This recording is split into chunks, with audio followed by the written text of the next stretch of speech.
Hi mga Neng, for today's video, pag-uusapan natin ngayon no, kung ano nga daw ba yung mga kinagulat ng pagkatao ko dito sa India. So yun nga guys, bali kasi dumating ako dito sa India October 15, so October, November, December, January, February. So almost 4 months pa lang ako dito sa India, no. So syempre, yun nga, adjusting pa din until now, tapos culture shock pa din, araw-araw, ganun. Kasi ang laki ng mukha ko, yun nga lang. Okay, kasi dumating ako dito sa India is gabi na. So, hindi muna kami dumiretso dito sa bahay nila kasi nga, syempre kung ano isipin ng mga marites. Then, nag-hotel muna kami. What? Ayan, tapos kinabukasan na kami nagpunta dito sa kanila. So nice. Tapos, pagdating ko dito, may orasyon silang ginawa eh. Hindi ko alam kung ano tawag doon. Pero, basta parang may gaganon-ganon sila sa ulo mo. Tapos, tawag dito, ang una mong ilalapag yung, ang una mong itatapak yung kanang paa mo, ganon. Pakita ko sa inyo video. So, ito na nga pala yun guys. Bali, pinaikot-ikot yan sa akin ni mother and then bubudburan ka niyan mamaya ng flowers and then yung itatapak mo nga dyan, yung kanang paa mo. So, ayan siya guys. Tignan nyo na lang. Tapos, syempre, pagdating ko naman dito, alam ko naman na yung mga bawal kainin, mga ganon. So, pinag-usapan naman namin yun ni Jowa. Ang inano ko lang kasi, dito kasi ang nila, hindi dito, kumbaga sa Muslim kasi, ang hindi nila diba kinakain is pork. Dito naman kasi, ang hindi nila kinakain is baka. Yung baka kasi, parang God kasi nila yun. So, hindi nila kinakain yung baka. Luckily, hindi naman ako mahilig sa baka, so carry lang. At ayun na nga, syempre kapag pumunta ka dito sa India, hindi naman porket India ay automatic, Hindu ka na. So dito sa India kasi marami pa rin naman silang relihiyon, may Muslim, may Hindu, may mga Christian din. So ito, yung sinasabi ko na hindi pwedeng kumain ng karne tuwing Martes at saka Webes, at the same time bawal din magbasa ng buhok tuwing Martes at saka Webes, para lang yun sa pagkakaalam ko sa mga Hindu. Bawal magbasa ng buhok, hindi bawal maligo, inuulit ko, baka naman kasi mag-assume na naman kayo porque kasi galing sa India or kapag dito na sa India, amoy sibuyas na, mabaho na. Eh kasi nga daw kasi kapag Martes, parang kumbaga para sa asawa mo yun, prayin yun sa asawa mo, sa kanyang kaligtasan, mga eme-eme ganun. Tapos kapag Webes naman, para yun doon sa pera, para marami kang pera, gano'n. Bali yun kasi yung sa asawa ko kasi napansin ko, hindi naman niya sinusunod yung Martes tapos yung Webes na hindi kumakain ng karne. Ang ginagawa niya, tuwing Lunes kasi siya, hindi kumakain yun. Kumbaga, Lunes, hindi talaga siya kumakain ng kahit anong karne, all gulay lang talaga, tapos bawal din talaga yung alak.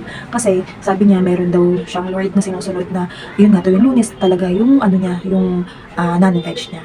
Ay, yung niya, yung vegetarian eme niya. Tapos, ayun nga, nung unang punta ko dito, syempre nagwalis ako, 'di ba? So nagwalis ako, 'di ba sa atin kasi sa Pilipinas kapag magwawalis ka, kunwari madumi yung sahig, kukuskusin mo siya ng walis tambo gamit yung paa mo. So ganun yung ginawa ko, kinuskus ko yung sahig, yung maduming sahig nila ng walis tambo. So nagulat si Mudang, yun nga daw bawal nga daw yun kasi yung walis tambo pala sa kanila, din pala yun, sinasamba rin pala kasi nila yun. May padasal din pala sila doon. So ayun nga, edi yung hindi ko naman din kasi alam, diba, mabago pa lang ako. Ang tawag dito, hinawakan nila yun, tapos may ginanon nila. Parang bawal kasi daw tapakan, ganun. Tapos bawal siyang itayo, dapat lang siya, nakahiga lang siya. And then, meron pa yung pag magwawalis, kailangan nakadupata daw. Eh, hindi naman ako maano sa dupata kasi nga every time na pag nagwawalis ako, nalalaglag siya. Siguro na first 2 weeks ko, sinusunod ko siya. Pero nung mga, hindi ko na siya inaano kasi nga hindi ko naman carry. E di yun na nga, kinausap ko na nga si Kapil. Sabi ko sa kanya, baka naman pwedeng exempted na ako dun sa pagkakain ng karne kasi hindi ko naman din kayang mag-convert into puro gulay lang yung kakainin, diba? Siyempre nasanay tayo sa Pilipinas na kahit na paulit-ulit naman, yan, baboy yan. Kumbaga, hindi, yung iba kasi ganun, diba? Hindi, kung ano yung nakalakihan mo kasi, kumbaga yun na yung naging buhay mo, diba? So, kinausap ko siya, sabi ko sa kanya, baka naman pwedeng exempted na ako. So, luckily kasi yung husband ko, nakikinig naman siya sa akin. And then, pinapaliwanag niya naman dun sa parents niya, yung side ko. So, ayun, exempted na ako, nakakakain na din ako. Walang araw na hindi ako nakakakain. Kumbaga, everyday ko siyang pwedeng kainin. Eh, nung una pa nga, sabi ko sa kanya, sige, sa Lunes na lang din ako hindi kakain ng karne. Kumbaga, sige, sasamahan kita, power trip natin yung Monday, hindi tayo kakain ng kahit anong karne. Eh, hindi ko rin naman nagampanan. So, wala na lang. Kumbaga, kanya-kanya na lang talaga kami. Ganun. Meron pa nga akong nabasa doon sa sa Facebook na yung iba daw na kapag meron daw, bawal daw pumasok sa kusina, bawal magluto, ganun. Kapag merong dalaw, hindi ko lang sure kasi dito naman sa amin wala namang ganun. And then, isa pa yung, di ba sa ating Pilipinas kasi kapag mamano ka, gamit yung kamay mo. So sa kanila kasi yung one of way para mapakita mo yung respect is itatouch mo yung feet. Kunyari, parang, namaste, tapos itatouch mo yung feet niya, and then, ganon. Meron pa pala, pati pa pala sa paglalaba, bawal daw maglaba ng Webes. Sabi ko, ha?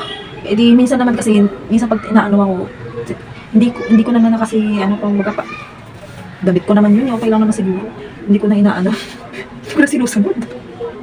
O tapos ayun nga, tapos may isang beses pa na ano na nagsabi nga sa akin na ano, kumbaga tuwing alas 6 ng gabi, parang sasabay nga ako kay Mudang na mag-pray, ganyan-ganyan. Eh di sabi ko una lang dun kay Kapil na kinausap ko na lang siya. Sabi ko kasi dun nung una, kailangan ba talaga yun? So, hindi ko sa mapakali. So, kinausap ko yung asawa ko. Sinabi ko sa kanya na okay lang ba na hindi ko yun gawin kasi hindi ko naman siya kayang gampanan for the lifetime. So, ayun, ang in-explain naman sa akin ng asawa ko, siguro kasi nag-expect din sila na maging Indian daughter-in-law ako. So, hindi naman din. So, ayun. Kumbaga, both side naman may adjustment. Hindi naman palaging ako yung nag-a-adjust. Kasi sila din naman may na-adjustment.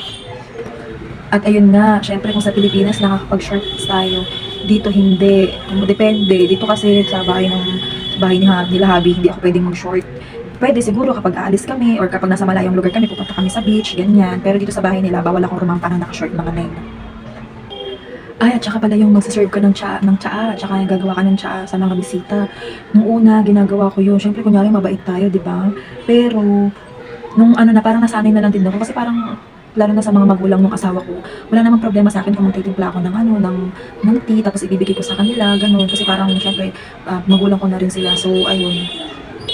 Siyempre, wag lang yung magdidemand ng ano, di ba? Yung iba kasi, may mga nababasa ako, nagdidemand pa sila ng ano pa yung mga pinagdidemand nila. Parang, ayun. So, ayun, okay lang din naman.